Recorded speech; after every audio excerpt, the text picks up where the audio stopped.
Lecteurs, lectrices, lectrices, bonjour, Gracieuse Robert en ligne, l'autrice hybride mi-auto-édité, mi-édité, pour te faire lire et pas que ces livres. Donc dans cette chronique, je vais te parler du livre que j'ai lu en te développant différentes parties avec le sujet de l'œuvre, les problématiques, mon avis sur l'œuvre, les thématiques, mon personnage préféré et à qui je recommande ce type de livre. Donc si tu aimes cette vidéo, n'hésite pas, tu la likes, tu peux aussi t'abonner à la chaîne et la partager. Je te remercie de ton écoute et je te dis à tout de suite pour la suite. Un retour de lecture de Complètement cramé que j'ai lu sur Kobo parce que j'ai donné le livre pour une boîte à livres. Alors oui, désolée, j'ai donné ce livre de Gilles Le Gardinier, un de mes chouchous, dans une boîte à livres. Mais honnêtement, j'ai adoré l'histoire, mais je ne suis pas sûre de forcément la relire. J'ai une pile à lire qui est longue comme mon bras, hein, voilà. Donc il y a un moment où il faut être honnête en se disant, je pense que voilà, sur Kobo, ce sera très bien. Et si j'ai envie de le relire, ça se lit n'importe où, dans le noir, dans les transports, et ça pèse rien. Voilà, désolée d'avoir des considérations aussi bassement matérialistes. Et Gilles, si tu regardes cette vidéo, je t'embrasse. Merci pour cette magnifique histoire qui était vraiment très chouette.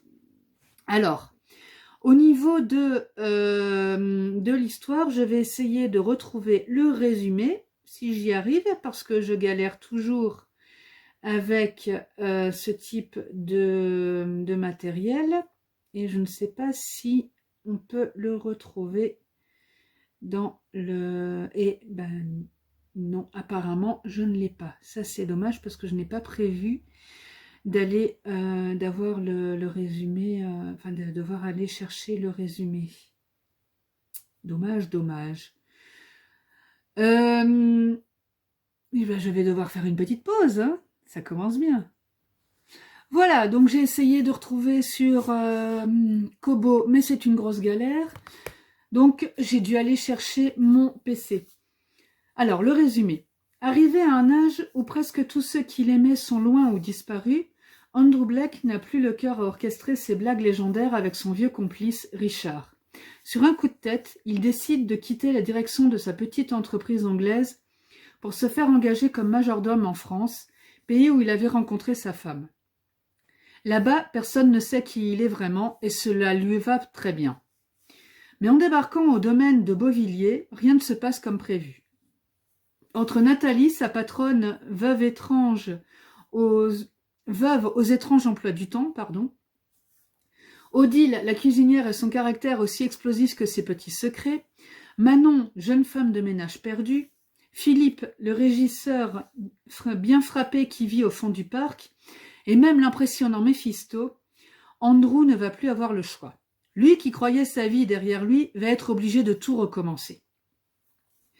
Alors, oui, je pense que je peux le dire, c'est un coup de cœur, mais comme d'habitude avec Le Gardinier, voilà, je suis très fan de ses romans.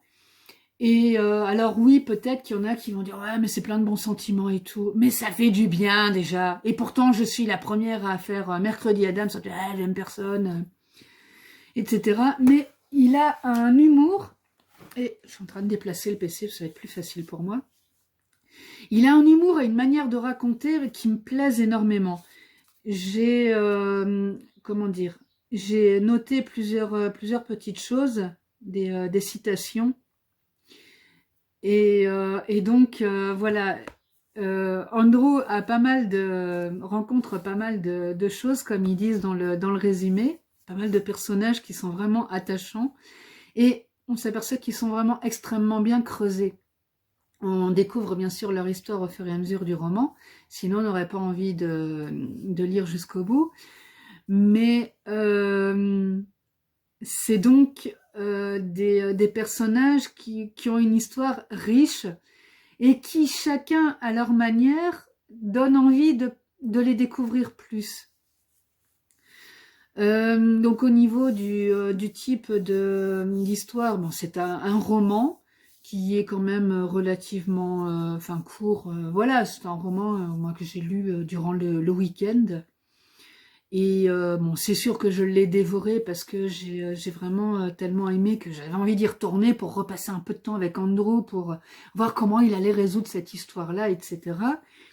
Et alors, ce décalage entre le gentleman anglais et le Philippe, enfin type paysan bourru de France, et leur blague entre l'Angleterre et la France, oui, vous ne savez pas cuire un steak chez les Français, enfin, pardon, je vais reprendre le début. Andrew qui dit à Philippe, vous ne savez pas cuire un steak chez les Anglais, chez vous les Français, et Philippe qui lui dit, ah mais vous cuisez tout trop, hein, on le voit avec Jeanne d'Arc, ou l'Angleterre qui envahit la France quand Andrew va jouer aux échecs chez Philippe. Voilà, il y a plein de petits traits d'esprit comme ça qui sont super agréables et qui personnellement m'ont fait beaucoup rire. Après, au niveau de la problématique des personnages, alors la problématique générale, qu'est-ce que j'avais noté? Parce que j'avais essayé de prendre des notes quand même. Si. Où est-ce que j'ai noté ça? Voilà. Oui, j'avais mis que c'était au sujet du deuil. La problématique générale, c'est quelque part le deuil. Et par rapport au fait de faire sa vie.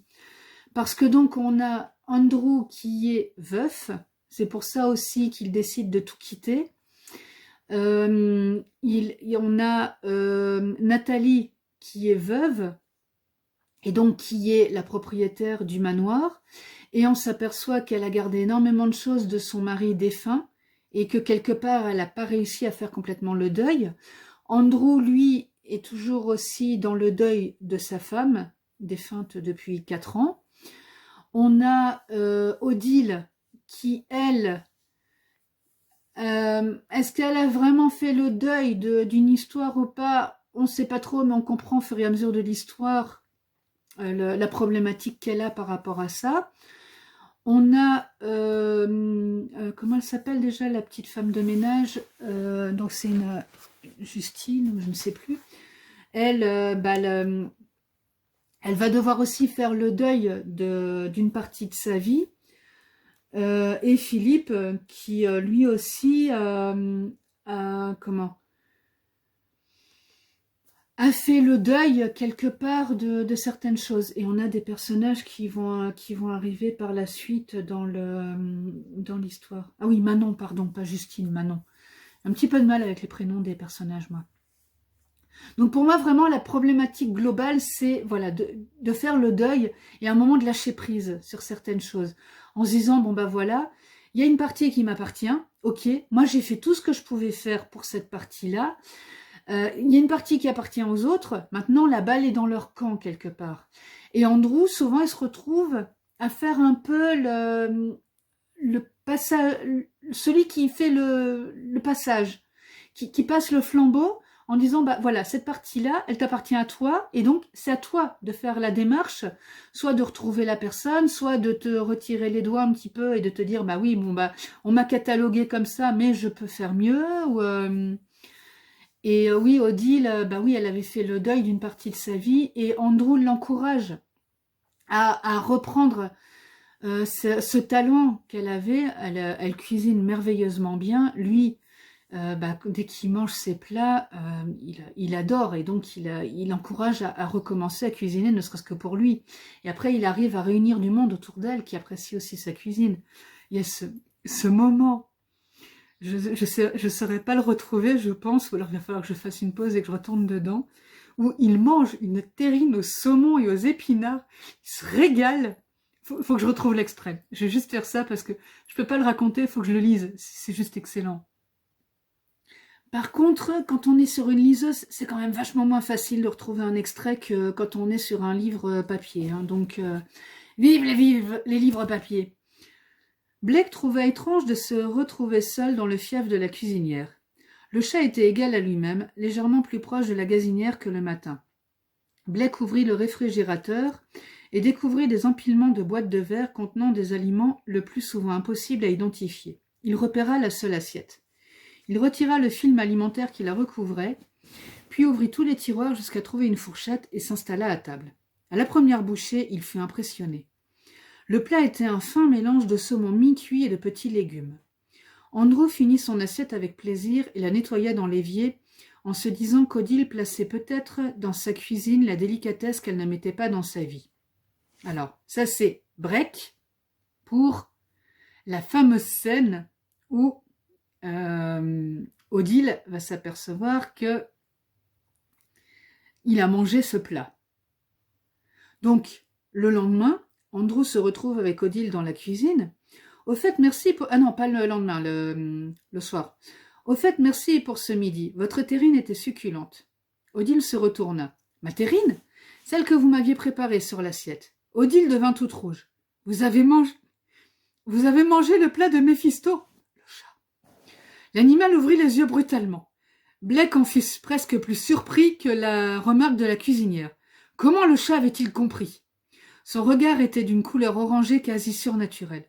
Je suis désolé, s'excusa-t-il sans conviction, mais c'était vraiment délicieux, presque plus... Il s'interrompit. Finissez votre phrase, s'énerva Odile. C'était meilleur que ce que je vous prépare. Je n'ai pas voulu dire cela. C'était simplement remarquable. Comme Magnier, Philippe, vous allez prétendre qu'il vaut mieux être mon chat que mon collègue. Je n'ai rien dit de tel. Méphisto suivait l'échange en tournant la tête vers celui qui parlait. Blake était fasciné. « Mon pauvre bébé !» se lamenta Odile en se précipitant pour lui faire des mamours. « Maman va te préparer très vite un nouveau repas. » Puis, changement radicalement de ton, elle s'adressa à Blake. « Ce matin, vous vous payez ma tête, et ce soir, vous bouffez la gamelle de mon petit. Ça suffit, déguerpissez de ma cuisine. » Voilà. Voilà la saveur de l'histoire et des dialogues. Et j'ai oublié l'histoire de la ciboulette. Donc, Andrew Blake va voir Philippe Magnier et il passe par la fenêtre parce qu'au début, il comprend pas trop ce qui se passe. Et donc, Magnier lui dit « Mais vous avez marché sur ma ciboulette ». Et comme Blake ne parle pas très bien, là, il n'a pas compris de quoi il lui parlait avec son histoire de ciboulette, on a tout un jeu de mots autour de la ciboulette qui devient zigounette quand même. Hein. Bien sûr, tout au long du roman, oui, désolé, moi ça me fait rire. Voilà. Et alors, pour parler aussi donc de... Alors attends, parce que du coup, je suis emballée par mon retour de lecture, donc j'en perds un peu mon plan. Donc, c'est une belle histoire où l'homme a 66 ans, je crois, un truc comme ça. La vie n'est pas finie. Et il s'aperçoit qu'il était chef d'entreprise. Pardon, j'ai des petits problèmes de gorge. Et donc, il est parti en laissant son assistante s'occuper de l'entreprise en lui disant « Vous vous dévalorisez, ma chère demoiselle, parce que je ne sais plus comment elle s'appelle. Maintenant, j'ai fait tous les papiers. C'est vous qui êtes la responsable, vous êtes la directrice, vous êtes mon assistante depuis des années. Vous m'avez très très bien assistée déjà. Et donc, c'est vous qui avez les rênes de la société et ne laissez pas ceux qui veulent nous racheter à bas prix faire ce qu'ils veulent. » Et elle ose enfin lui dire « Mais oui, je suis tout à fait d'accord avec vous, je trouve que c'est une arnaque l'offre qu'il vous propose. » Donc il lui laisse carrément les rênes de la société en se disant « Moi je vais devenir majordome en France, tout ce qui se passe en Angleterre, je prendrai des nouvelles, mais voilà, vous me verrez de loin en loin. » Et il s'aperçoit que, en fin de compte, dans ce manoir, en arrivant comme majordome, oui, il va vraiment occuper tout son rôle pleinement, parce qu'il va remettre en ordre la vie de chacun et la vie du manoir. Et dans une des citations, ce serait la 8e plaie d'Égypte, la moins connue, celle dont on ne parle jamais, la malédiction du joint de lavabo. Il y a aussi une très belle philosophie. Celle-là, est-ce que je peux retourner au chapitre en question? Oui. Donc, quand je parlais aussi, parce qu'il y a plein de messages dans ce roman, c'est ça que j'ai trouvé très sympa. Donc là, on parle d'un majordome anglais qui arrive en France. Vous avez raison, c'est toujours la même chose. Quand on rencontre un étranger, on l'assimile souvent aux clichés qui circulent sur son pays. Très juste, admit Blake. Vous croisez un Espagnol, vous faites « olé ». Un Italien, vous parlez de pizza, de mafia et de Venise. C'est pareil chez vous? Je suppose, puisque lorsqu'on parle en français, on voit aussitôt une grenouille avec un béret et une baguette qui râle en essayant de tenir tête aux autres, tous plus grands qu'elle. Mais nous devons avoir tort. Vous n'avez rien d'une grenouille. Et en plus, personne ne porte de béret depuis longtemps. Savez-vous comment nous vous voyons? Dites-moi. Pédant, maniéré, fourbe, ne vous battons que pour vous. Merci. De rien. On vous prétend aussi asexué. Asexué? On raconte que pour savoir combien de fois un Anglais a fait l'amour, il suffit de compter ses enfants. Pauvre de moi, je n'ai qu'une fille. En quel animal nous imaginez-vous? Un Anglais chez nous, c'est déjà une sorte d'animal. Blake éclata de rire. Voilà. Donc, il y a plein de petits messages comme ça. J'ai d'autres citations aussi que j'ai gardées par rapport à l'école, par rapport à différentes choses comme ça. Parce qu'on a une rencontre de deux cultures. On a cette femme veuve dont je parlais tout à l'heure, Nathalie, qui ne fait pas son deuil, qui vit dans son coin. On a Odile, qui, elle, a fait le deuil de la cuisine, qui vit dans le sien, qui s'est disputée avec Philippe Magnier, le régisseur du domaine, qui vit dans sa petite maison. Et puis Manon, qui voit un petit peu tout le monde, mais bon, qui parle pas forcément à chacun, qui vient faire du ménage pendant qu'elle fait des études pour devenir institutrice. Et Andrew Blake, lui, va réunir ces personnes d'une certaine manière en les aidant parce que lui, de son œil extérieur, va voir les problèmes qu'il y a, parce que ça dure depuis des années, hein, cette histoire-là, et va faire ressortir le meilleur de chacun, parce qu'il l'avait enfoui sur des tonnes, des couches de préjugés, de souvenirs, de « je ne suis pas capable de », etc. Et de toute manière, rien ne change jamais. Lui va réussir à les réveiller et à les dépoussiérer aussi. Et c'est ça qui est fort agréable. Sans compter plein de choses sur les chemins de vie de chacun. On peut s'identifier au personnage. Notre fameux Méphisto, le chat, dont il mange la terrine le premier jeu, au tout début de l'histoire. Et justement, pour parler de mon personnage préféré, alors, oui, Andrew, il est très très attachant, il est très agréable, il a énormément d'humour et il me plaît beaucoup. Nathalie, la propriétaire du domaine, est très attachante aussi à sa manière parce qu'elle elle a des grosses difficultés financières et elle essaye à sa manière de garder le domaine et de garder les employés qui ont quand même un certain âge, mais bon voilà. Le chat, je l'ai adoré. Je crois que c'est, oui, le chat. Parce qu'au début, je me suis dit, mais on va apprendre que c'est une peluche ou quoi? Parce que c'est pas possible. Le chat est statique, il a toujours les yeux fermés ou mi-clos et c'est tout. Et donc je me suis dit, on va s'apercevoir que c'est un chat empaillé et que c'est la cuisinière qui le déplace parce qu'elle a pas réussi à faire le deuil du chat. Mais non, pas du tout, c'est un chat vivant et qui va même se prendre d'amitié pour Andrew, sous les yeux effarés de Odile, parce que pour elle, il y avait qu'elle qui pouvait l'approcher. Et c'est là, d'ailleurs, on commence par le chat, et c'est au fur et à mesure qu'il va réussir à apprivoiser les autres. Et donc le chat plein de surprises, qui s'offusque que Andrew ait mangé sa terrine de saumon mi-cuit aux petits légumes. Personnellement, je l'aurais fait aussi. Je suis désolée, mais je n'aurais pas laissé une terrine de saumon mi-cuit au chat. J'adore les chats, c'est pour ça que c'est mon personnage préféré, mais il y a des limites quand même, hein. Voilà, donc à recommander à qui? Tout le monde. C'est une lecture rapide. Enfin rapide, ça dépend de son rythme de lecture, mais personnellement je l'ai lu en un week-end. Ça se lit facilement, tranquillement. Il y a des dialogues qui sont juste croustillants. Et aussi savoureux qu'une terrine de saumon mi-cuit. Avec des personnages qui sont vraiment bien campés. Et du coup ça fait du bien. Voilà, ça fait du bien, c'est à lire à n'importe quel moment de l'année, n'importe quel moment de la semaine, n'importe quel type de public, quelqu'un qui a juste envie de se changer les idées, de lire quelque chose qui est plein d'humour, plein de pudeur, plein de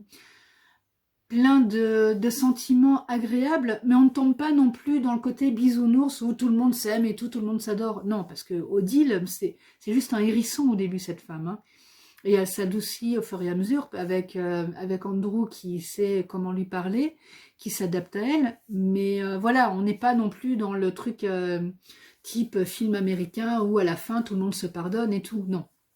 On est vraiment dans une construction et une reconstruction pour beaucoup de gens et qui se passe tout en douceur et de manière fort agréable dans ce roman. Voilà, donc je pense que, enfin j'espère surtout t'avoir donné envie de le lire. Et moi je te dis à très vite pour un autre retour de lecture.